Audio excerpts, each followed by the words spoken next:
everyone. I'm Carolyn Waters, the head librarian, and I want to welcome you all to the New York Society Library. And since we're also live streaming this on Facebook, I want to say hello to our guests out in cyberspace. My mom. For those of you who may not be aware, the New York Society Library is the oldest library in New York City, founded in 1754. And for that fact alone, I think that we are uniquely positioned to honor books of literary quality or historical importance that evoke the spirit or enhance appreciation of New York City. And we have been recognizing the best books about New York City for the last 23 years. I want to congratulate all of our winners on their extraordinary achievement. I also would like to send enormous thanks to Warren Wexler and our amazing jury who spent countless hours reading and considering literally hundreds of worthy books. I would also like to thank Jenny Lawrence for making the Hornblower Award for the best New York City related book by a first-time author possible. And now it is my great pleasure to introduce Ellen Eisman. Ellen is involved in many book-related endeavors around the area, including serving as a member of the Advisory Council of Yale University Library and the Century Association Archives Foundation. But we are actually incredibly fortunate to count Ellen as a member of our Board of Trustees. And in addition, we are extremely grateful for her longtime support for the New York City Book Awards. So please welcome Ellen Eisman.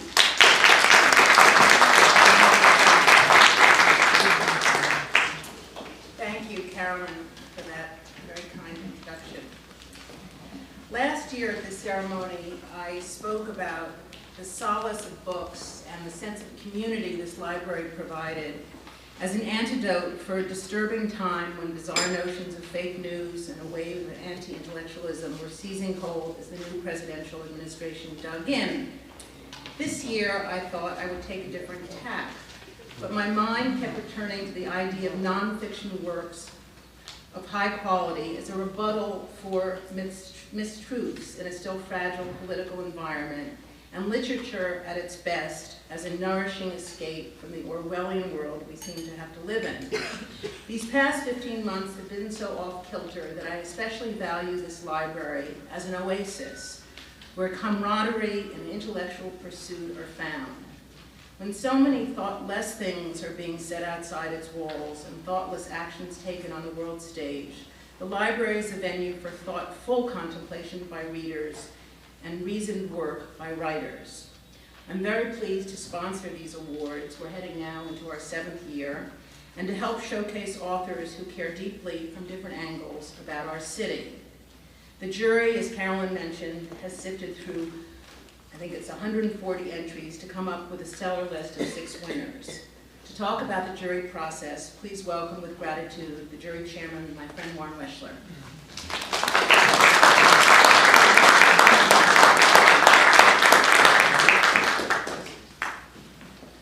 Thank you, Ellen. Good afternoon, ladies and gentlemen. Between October and March, our 9-member jury considered 150 books published during 2017.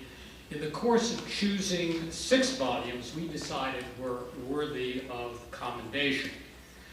We looked, of course, for work of notable literary merit that had something essential and fresh to say about New York. Ours was a considerable labor of love. My fellow jurors are Bianca Calabresi, Barbara Cohen, Ellen Feldman, Ella Fauché, Janice Nomura, Carl Meyer, Stephen Raphael, Peter Sala. Will the jury please rise for a well-deserved round of applause?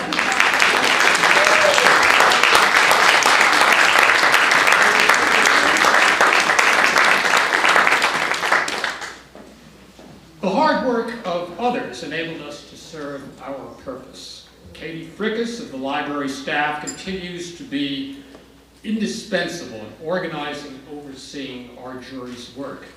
We couldn't meet our responsibility without her, and she has our gratitude.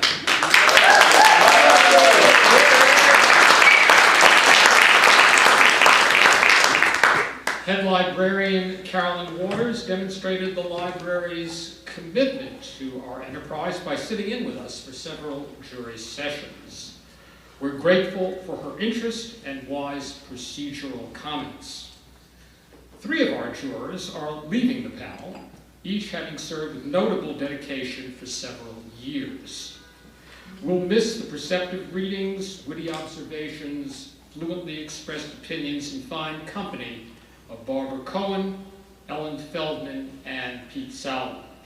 Thank you all so very much. We'll miss you at our table, but fortunately we'll see you around the library.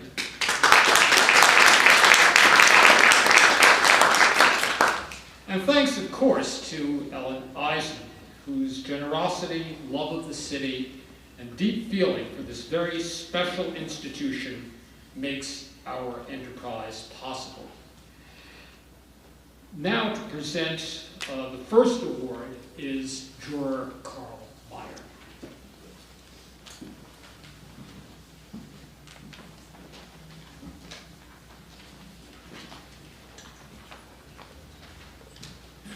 Hello, is the sound system working? Okay, fine.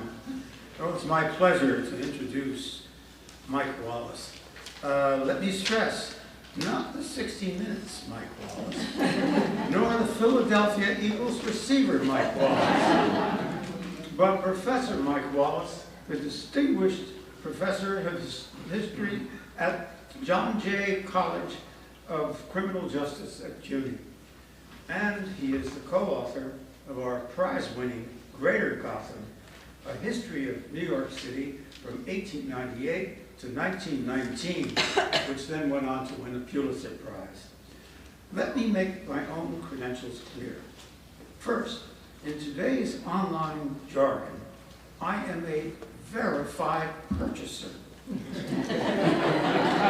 If you know Amazon, that means if I write a blurb, I'm not someone who just signed it. I've actually bought and read the book of Mike's earlier book, Gotham, The History of New York City until 1898, which earned a Pulitzer in 1989.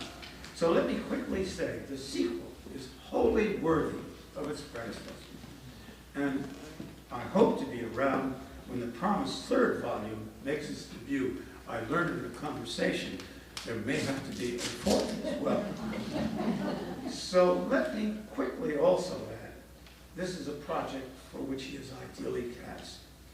Mike values diversity, and he also prizes the right to dissent. So, where else? He was born in Queens, where more than 138 languages by last count are spoken, more than anywhere else in the United States. And after a few gap years when his family went to San Francisco, he returned to our fair city and graduated from Columbia University, class of 1964. And he became the protege of Richard Hofstadter, or I like to call it Dick Hofstadter, the arguably most quoted historian of his generation, at least in the United States. 50 years ago, Mike took part in the 1968 Student Rising. Then, in 1969, he co-authored with Hofstadter A History of American Violence, which is as relevant today and should be an imperative book in the White House bookshelf. Then he helped found and to lead the Radical History Forum, committed to taking a fresh look at all things New York City past, as well as America in general.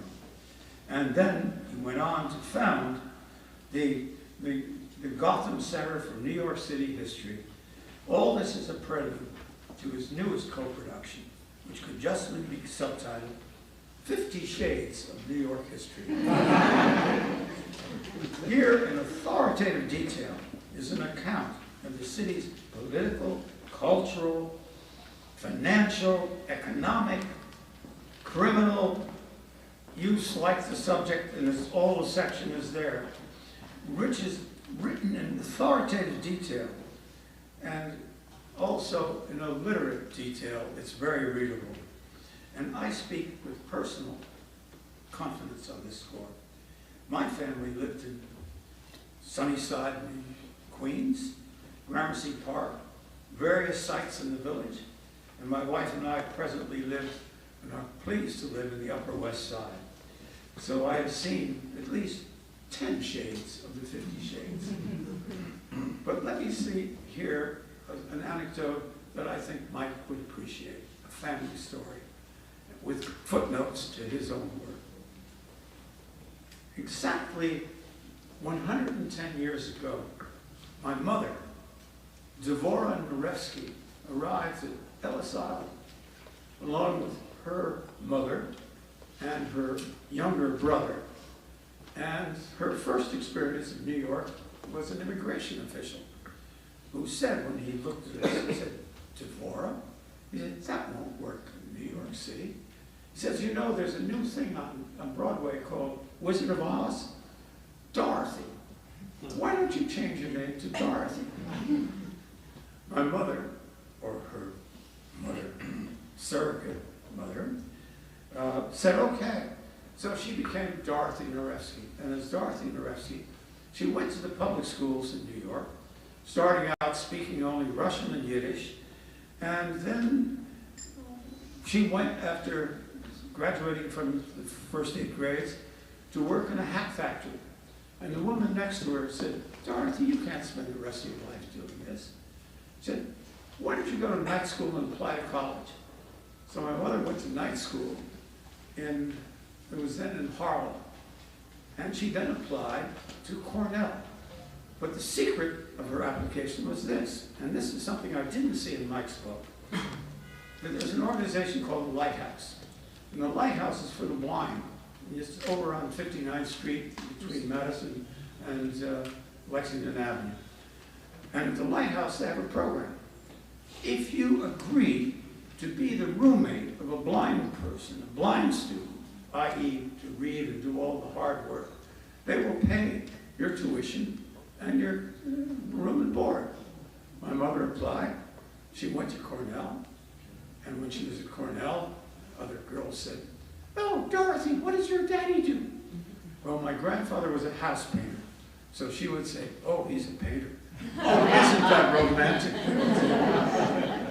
But because she spoke Yiddish, she then studied German. That was her major. And because she did well in German and graduated, for various reasons, she went out to the Midwest and met my father, who was of German descent, in Madison, Wisconsin, working for a left-wing newspaper called the Capital Times, and married him. And I am the product. And here is the point of this whole story, is that through my family, we got to know every part of New York City. At one point, we were prosperous. We were in Gramercy Park.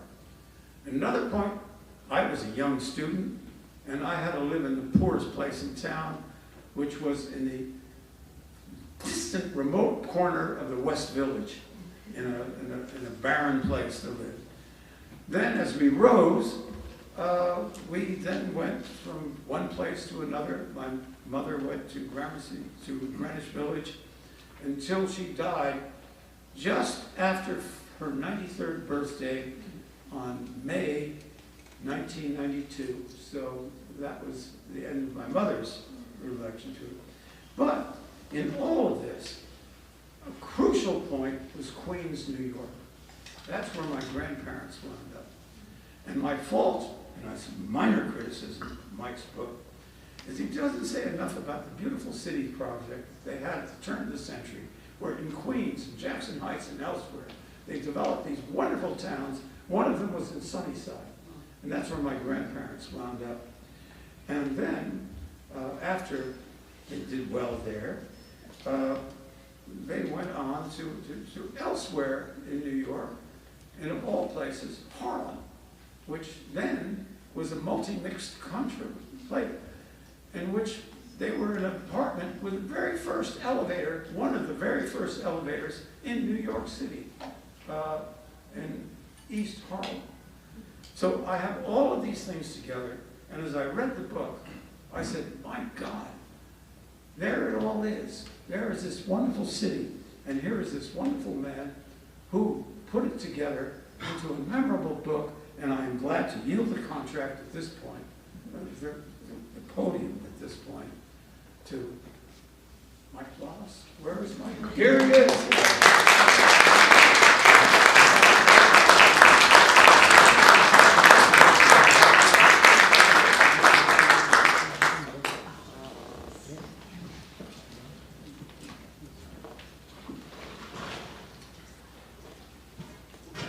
Given my tendency to verbosity, some of you might be alarmed that I would use the entire evening to convey my thanks. I've written out my remarks so that I stay on the straight, narrow, and brief.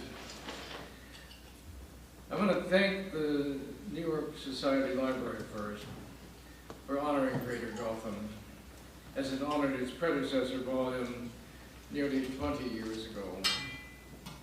I suspect that in addition to feting whatever intrinsic merits GG might have, the jurors were also applauding the longer-term project of which it is a part.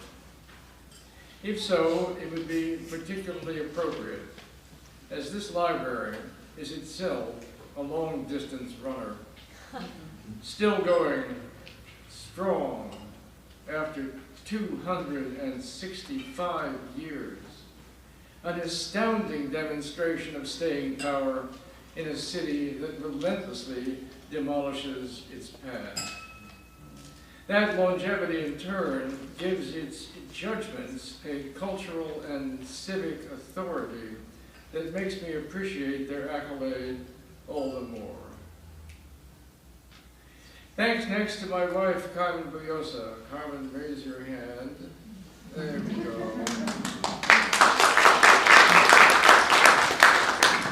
Carmen is the celebrated Mexican writer whom I first encountered on September 10th, 2001, when we both arrived to begin a year's residence at the New York Public Library's Center for Scholars and Writers, the now called the Coleman Center. Romance ensued. And we eventually married on May 1st, 2005, making today our 13th anniversary.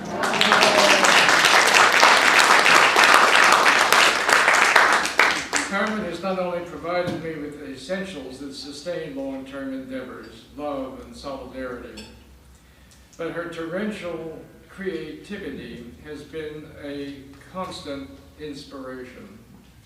While I was slogging away on Tome 2, she was churning out a slew of prize-winning novels, poems, essays, plays, columns, articles, film scripts, and hosting a TV show, Nueva York, that won her 5 Emmys. Plaudits also go to the crack team of Oxford University Press that brought Greater Gotham from hard drive to hard copy. My editor, Tim Bent, was perspicacious and patient.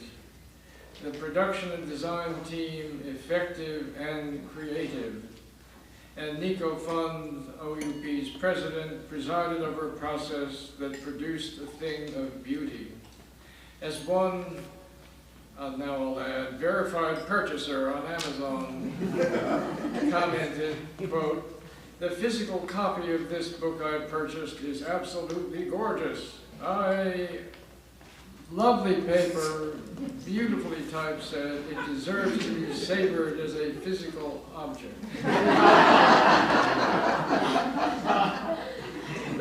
Finally, I want to hail the community of historians of New York City. I use the word community advisedly. Some think that writing is a solitary occupation, and it does require periods of isolation.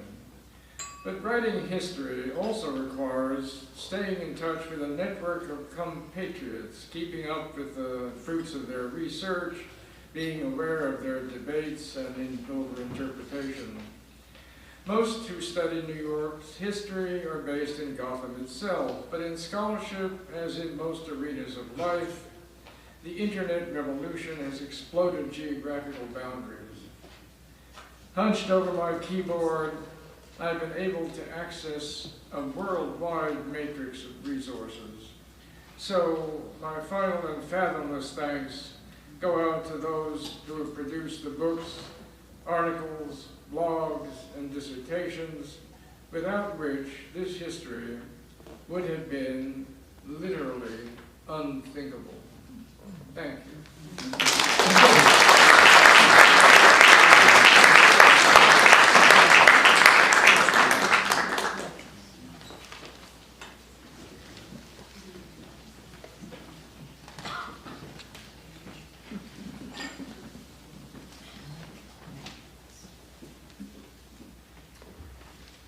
Say New York, and most people on this planet think of Manhattan. That's also true for many New Yorkers who live in the city's other boroughs and residents of nearby suburbs. They look to the region's lodestar for their livelihoods, culture, and cosmopolitan identity. Queens has been part of consolidated New York since 1898, but a sign on its approach to the 59th Street Bridge reads, "To the city." From Forest Hills to Flatbush, from Mamaroneck to Montclair, Manhattan is the focal point for all who are both within commuting distance and caught in the city's spell. Its incomparable power to stir curiosity, anxiety, ambition, and wonder. Roz Chast's Going to the City captures how those who live near but not in Manhattan feel about it. Her book is a valentine as well as a cautionary tale about a place that often evokes trepidation, confusion, and awe. The author scores one bullseye after another. She describes some of the cityscape's layout that gives fair warning to visiting pedestrians venturing south of 14th Street, where the grid unravels into a spaghetti-like tangle of streets. She gasped in astonishment at Midtown's variety and abundance of merchandise by taking us to a store on a nondescript street that sells 90 jabillion kinds of ribbon. She shies away from taking the fabled carriage ride through Central Park because she thinks the horses look depressed. She dubs the official Manhattan tree a leafless one whose bare branches are draped with discarded plastic shopping bags.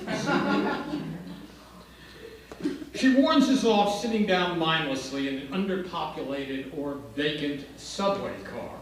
Any real New Yorker knows there's always at least one compelling reason to be anywhere but. And in every situation and before every distinctively rendered landmark, we see Roz Chast's inimitable people. Their deceptively intricate faces, which could only have been conjured up by her, express a treasury of emotions as they confront the city's grandeur, promise, and peril. Again and again, we laugh out loud in recognition. This is the best place in the world, the author concludes. An experiment, a melting pot, a fight to the death, an opera, a musical comedy, a tragedy, none of the above, all of the above. We're a target for seekers and dreamers, and also nuts. We live here anyway.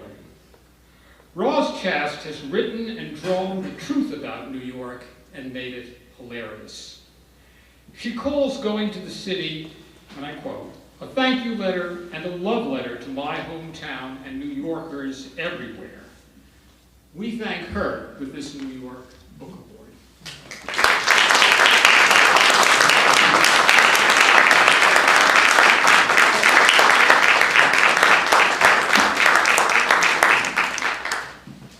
Thank you so much for this. Really means a whole lot to me. Love this place. It's a great honor.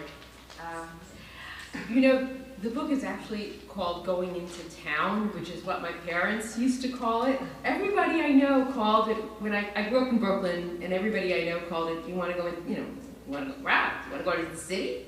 But my parents called it Going Into Town, and I don't know why. And that's why the book is called that. I've always loved New York since I was a little kid and started going in. I first went in with my parents, and then I started going in by myself when I was a young teenager. I went to the Art Students League first, and I think the Art Students League on 57th Street, and that was when I first started to get my sense of the city, meaning the subway. And I think for kids who live outside of the city, a rite of passage is learning how to drive. For me, it was learning the subway and how the different lines kind of, how you transferring the difference between uptown and downtown, and stuff like that.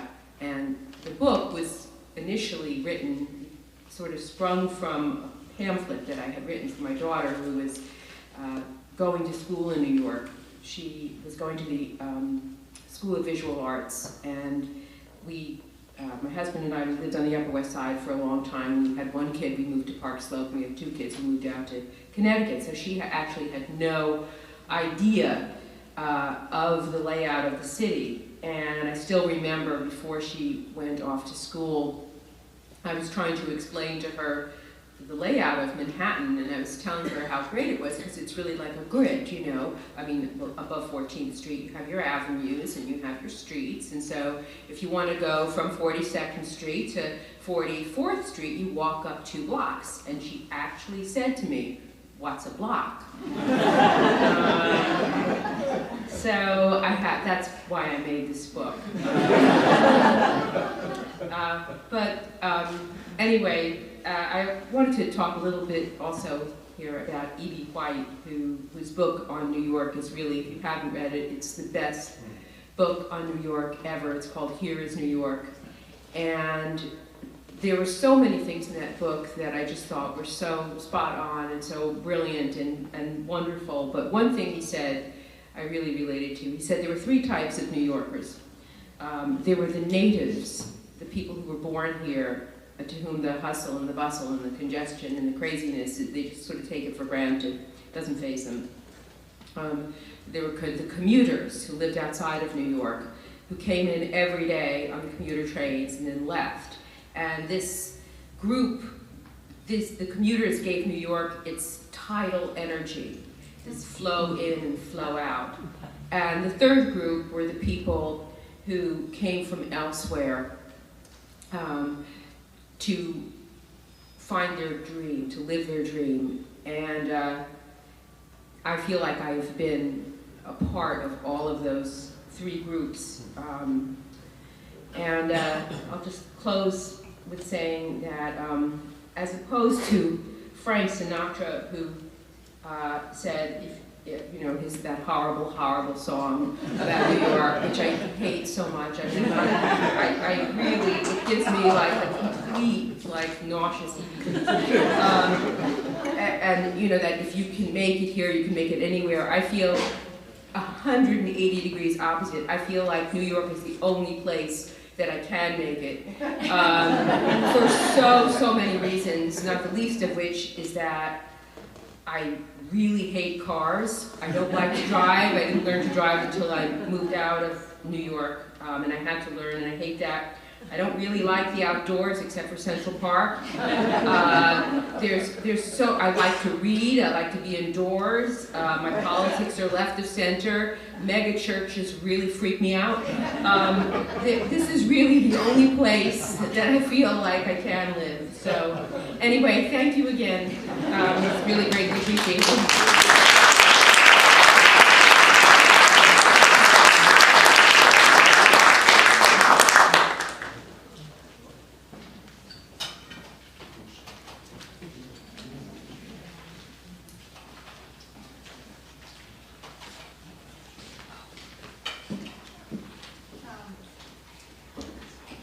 Hello, I'm Janice Nimura. I have the honor of introducing Francis Spufford's extraordinary historical novel, Golden Hill, as one of tonight's winners. How many people have actually read Golden Hill? a sprinkling. Okay, proselytize and evangelize after this. First, a little background about why I was so drawn to this book. A few years ago, I published a book called Daughters of the Samurai, which was a true and forgotten story about a group of little girls who were sent here by the Japanese government to spend a decade in the 1870s. I write what's called narrative history, which is a fancy way of saying history with the emphasis on story. I try to tell true stories from the archival past in such a way that all of your five senses are involved, and the historical figures you're presenting have elements of excitement that make you feel like you could know them in the present or be comfortable with them in the past. I write nonfiction because I don't know how to make things up. But when I'm writing, I read as much historical fiction as I can. The best historical novelists do all the same kind of research I do, and then they make people up to live in it. Their imaginations allow me to time travel, and they show me often how to bring life to the letters and documents that I'm trying to make into a story. Francis Spufford belongs in the very first rank of historical novelists. This book was published first in England, because he is British, and won the Costa Prize. It was appropriately exalted there. I'm a fourth generation New Yorker, and it took a Brit to show me what my city felt like in 1746. He actually would probably appreciate this institution as a contemporary of the period in which he was writing. He showed me how the city not just felt and sounded, but tasted. There is a sensuality and an over-the-top tactile quality to his book that is completely transporting. I was transported to a past that felt vivid and complete, with this extraordinary attention to material culture, and also a neo-colonial vernacular that felt entirely authentic and was entirely accessible. If you ever struggled through Clarissa in college and wished that you were as riveted by it as you assumed people in the 18th century must have been, for it still to be published today, you'll know that feeling of wishing you could have access to the feelings that a novel was evoking. This one makes you feel like you're an authentic 18th century reader without the struggle. It's the kind of book that makes you want to know more about the period that you're allowed to access through it. It makes you reluctant to return to your own present. And it's also a galloping good story. It's not just a resurrection of a dusty past. When I was a student, I hated studying history, something that you might not expect given the fact that I write it now. But it's novelists like Francis Spufford that make historians of us all. Through that kind of storytelling, you have no choice but to be curious and investigate the past. He was not able to make the transatlantic trip to be with us, I'm afraid, but his editor from Scribner, Haley Rutledge, is here to deliver his remarks.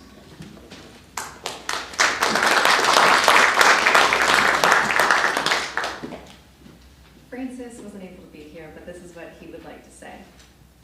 I can't get across the Atlantic to say this in person, but I am thrilled and delighted that you should honor my novel in this way.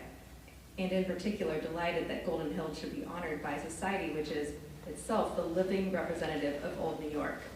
I thought when I was walking around Lower Manhattan doing the research for the novel with a photocopy of an 18th century street map in my hand that nothing survived the city as it was in 1746, except the iron railings around the Bowling Green, the tombstones in Trinity Churchyard, and a few cobblestones. Now I realize that if my protagonist, Mr. Smith, had landed only a little while later, he could have borrowed books to read from this very library in its first home on Wall Street. And if he had, I promise that unlike George Washington, who seems to have kept his out on loan for 200 years or so, he would have returned them on time. Thank you very much.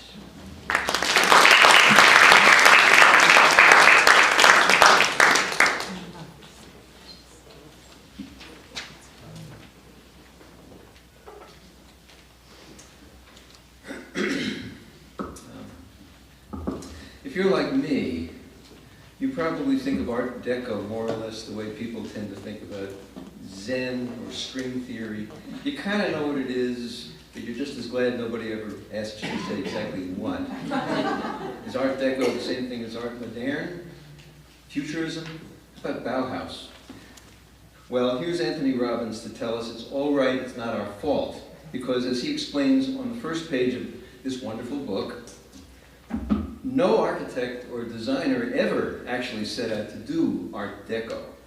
Hardly anyone had heard of Art Deco until 1966, when somebody dreamed up the name for a show in Paris that was looking back at 1920s design from a distance of 30, 40 years. Our jury goes through hundreds of books every year, and we discuss literary merit, relevance to current issues, and so on. But what we really love is to come across a book that helps us see the city in a way that feels fresh and new.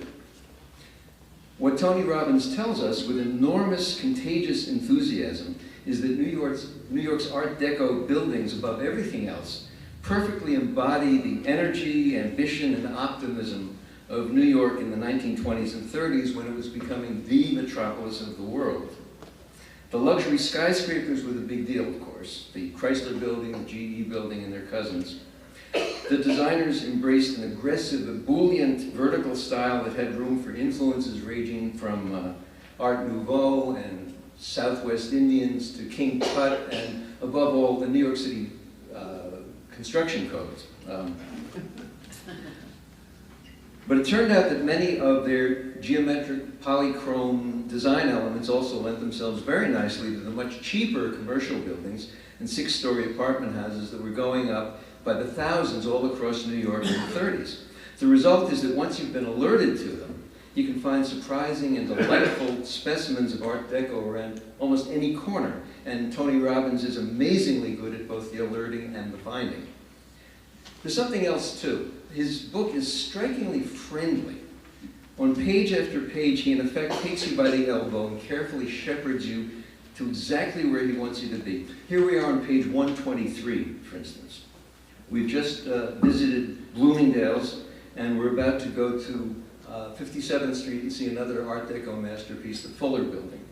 Walk west along East 59th Street to Park Avenue. Cross Park Avenue and continue walking west to Madison Avenue. Cross to the west side of the avenue, then turn left and walk south on Madison 2 blocks to East 57th Street. Cross to the north-southwest corner of East 57th and Madison, then turn around and look catty-corner across the intersection at the northeast corner. And then there's a picture, in case you got lost, and you need some guidance. And then, for good measure, he throws in a photograph of the sculpture and a big sign in the building, which is the reason probably that the name has never been changed down the decades. By the time the name was coined in 1966, Robbins says, Art Deco had fallen into almost total disrepute. Architectural historians didn't respect it, and for the rest of us, it was a depressing relic of the Great Depression. In the 70s and 80s, Art Deco was rediscovered and re-embraced to the point where some people suspected it was just another passing fad. Robbins cites a New Yorker cartoon from 1984. A typical William Hamilton couple of a certain age are in what seems to be a shop full of deco lamps and furniture and statuary.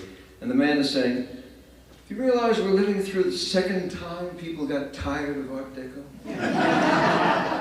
You can get that on a mug, by the way. The point, though, is that Tony Robbins has not gotten tired of Art Deco, and we think you won't either after you've spent some time in his company. But I'm going to leave the last word on this book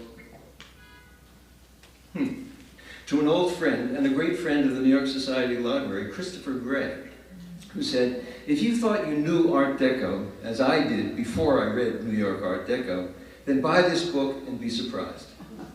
So for giving us such a friendly guidebook and alerting us to some overlooked pleasures of the urban streetscape, I'm very happy to present the New York Society, the New York City Book Award to Tony Robbins.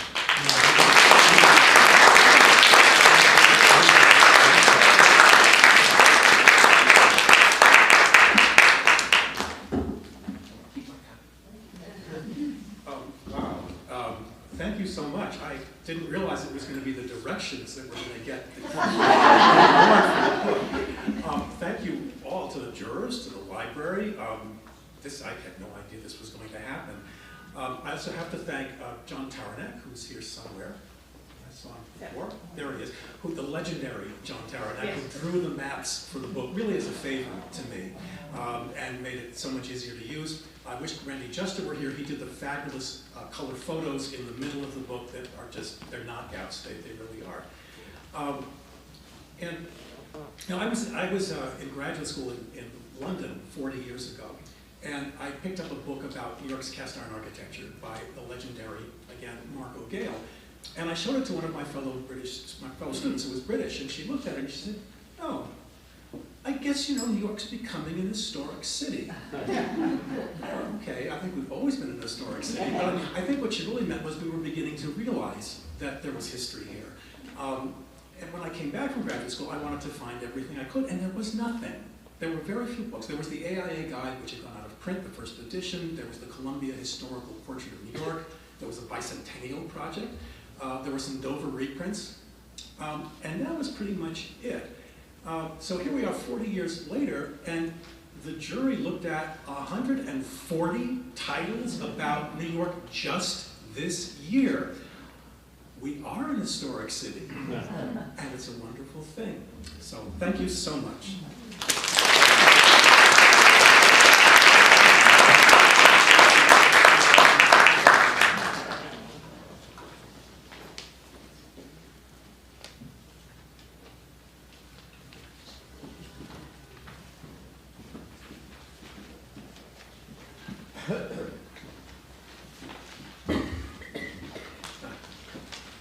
It is my pleasure and privilege to be able to give one of the awards to Manhattan Beach and to Jennifer Egan, the writer of the book.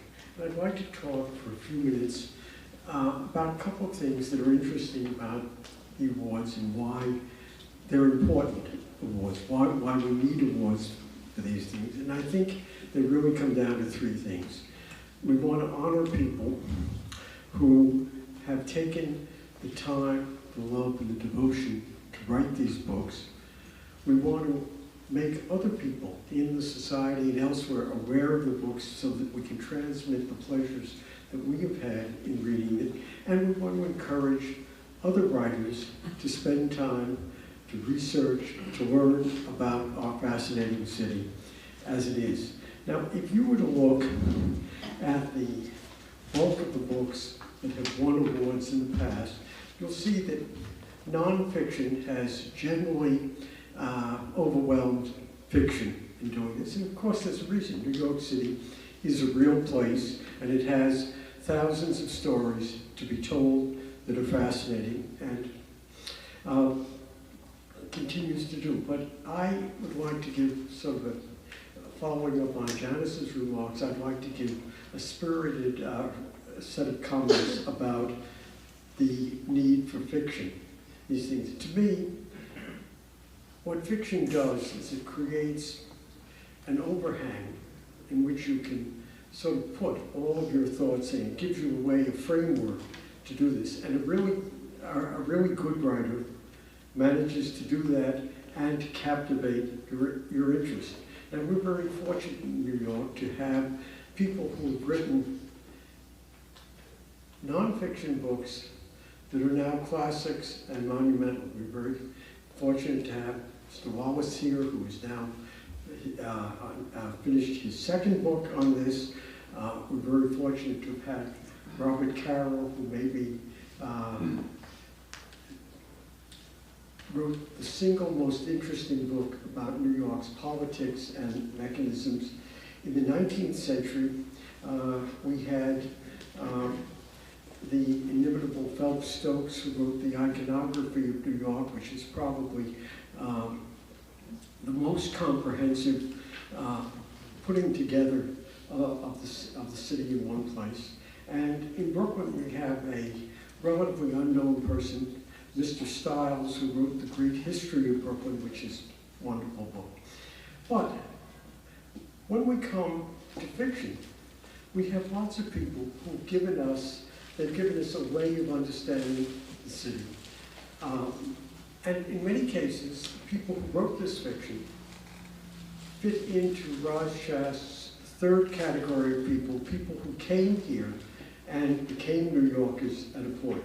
I mean, who would not include in the list of fictional books that give you a view of New York City, F. Scott Fitzgerald, Gatsby. I mean, Gatsby is really maybe about America and also, but it's all about New York in a period of time and looking at it, and it brings that period of time to life.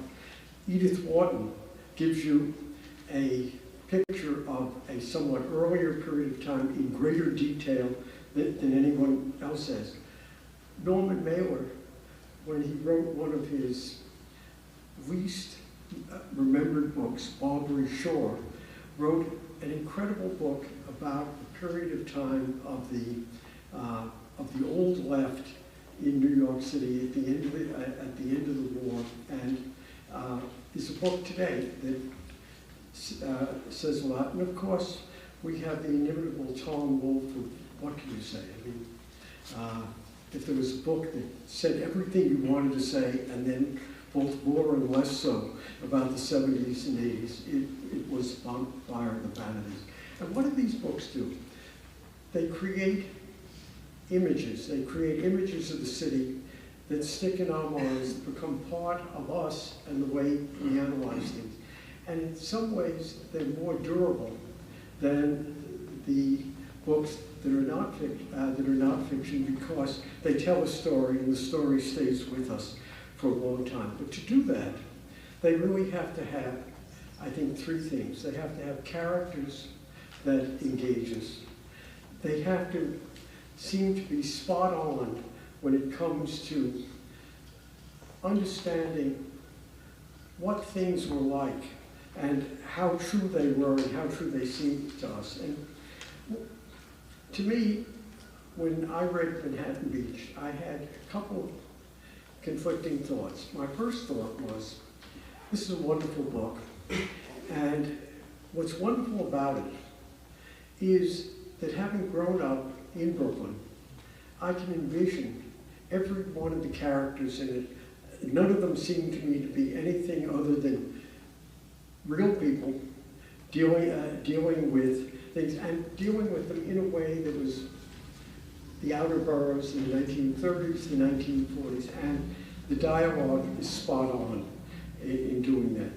But also, there's another piece of that story, another two pieces of the story, which is that it characterized a point in time in New York's history when, particularly because of the Second World War, there were opportunities for women that did not exist in New York City before that, and women in every area rose to those occasions and dealt with that. I was thinking of, in the first chapter, when the heroine in the book puts her feet in the water in the Atlantic Ocean at Manhattan Beach, and she says, what did it feel like? It felt very cold, but the cold gave me an aching inside that was warm and somewhat comfortable. It was an idea that through some degree of effort on her part, was able to do more. And perhaps I, to some extent, identified with this in another way because my mother was an attorney. And she did all of these things in the 1930s and 1940s that she could never have done in her professional life before that. Mainly because there were openings to do it and realization that people were there who wanted to do that. My mother, for example, weirdly enough, spent a year in Manila at the end of the Second World War, sorting out all the claims of people from the Philippines who had been killed in the Second World War, who had property and things in New York and their families. And this was all done because the court system needed someone to go to do this. 2 years later, this would never have happened, never have gotten that opportunity. And I think the book, with its metaphorical, the diving under the water, is an example of the courage that people had to do these things. And I think it's very true and very realistic. Anyway, it is my pleasure to give this award. I understand that Jennifer Egan is not here, but a representative of her publisher is, and I'd like to do that now.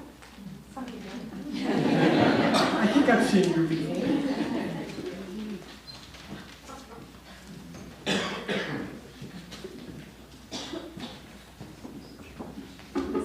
What Jennifer Egan would like to say.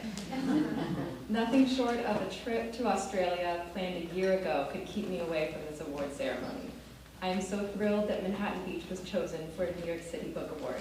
New York was my muse and my collaborator on this project.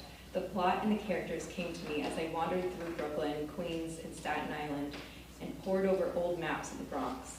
I adore my adopted home so intensely that I still can't believe sometimes that I'm lucky enough to live here. Thank you for honoring my love affair with our unique and magnificent city.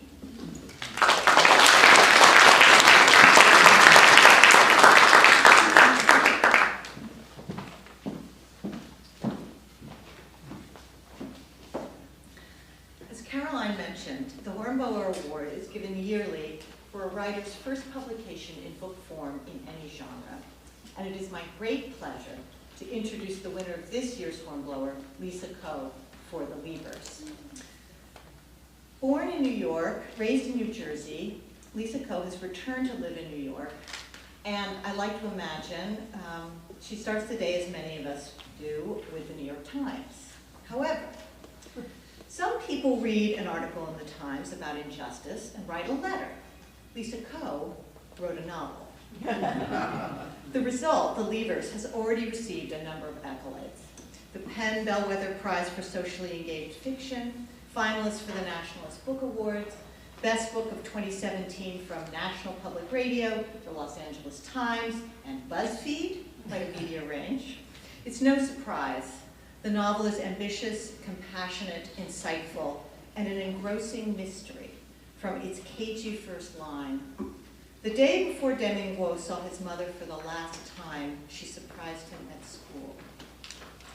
Deming Guo, aka Daniel Wilkinson, and his mother, Polly Peilan Guo, offer stark, humane glimpses of current immigrant experiences.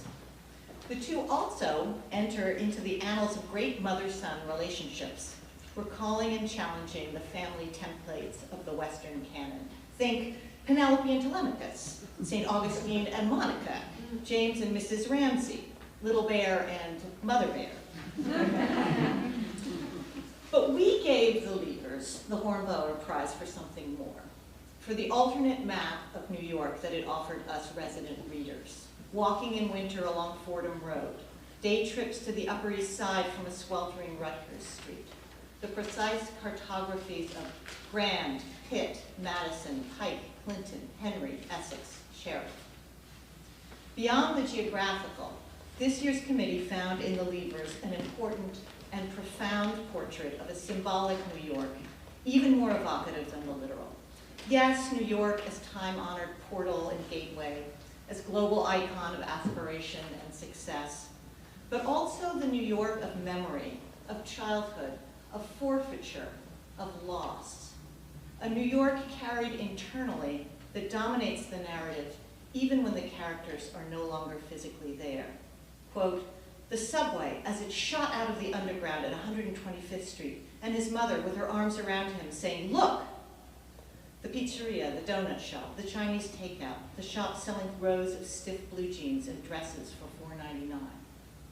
The Bronx tucked away in scraps and shards.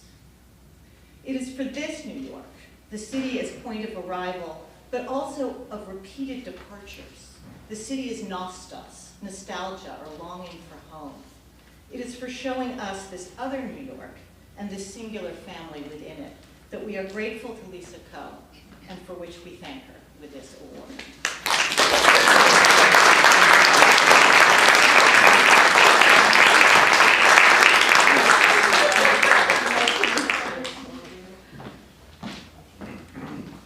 Wow, thank you so much for that beautiful citation. Thank you to the jury and the library, and also I want to offer my gratitude to the people whose real life stories inspired the book and continue to inspire me. I think of The Leavers very much as a love story to New York, so I'm so appreciative of it being read that way, and I feel that for my main characters, Polly and her son Deming, New York City is really kind of their promised land, the place that they feel most at home. And it was definitely that for me and my family as well. My father actually moved here from Manila in the Philippines, and he came to Utah State University in the early 60s because it gave him a college scholarship. You can imagine that was really shocking, culture shock, and also a really alienating place to be. And the minute he graduated, like on his graduation day, he got in a car and drove straight to New York and never looked back. And my mom too came from Manila. She spent a few days in Northern California before she also hightailed it to New York City and never looked back. They met in Queens, where I was born a few years later. Sadly, I grew up in New Jersey. New Jersey is like my Utah. But I always knew, like, from a young age that, you know, I felt like I was in exile from New York City, the place where I could most be myself, and that as soon as I was old enough, I would move back, which I did. So for my two characters in The Leavers, you know, Deming, my main character, he's born in New York, and he and his mother live in the Bronx until the day that she goes to work and she never comes home. And he eventually is adopted by a white couple that kind of move him to what is really like another planet. They move him to upstate New York in a small town. And so Deming's journey really to find his mom and to find himself and to kind of find a sense of home is really about him finding his way back to New York as well. So I think a lot about, you know, kind of the way that the city is a place that's really captured the imagination of so many artists and writers, but I also think about all the stories that aren't being told and that should be told and heard. So thank you so much for supporting this one.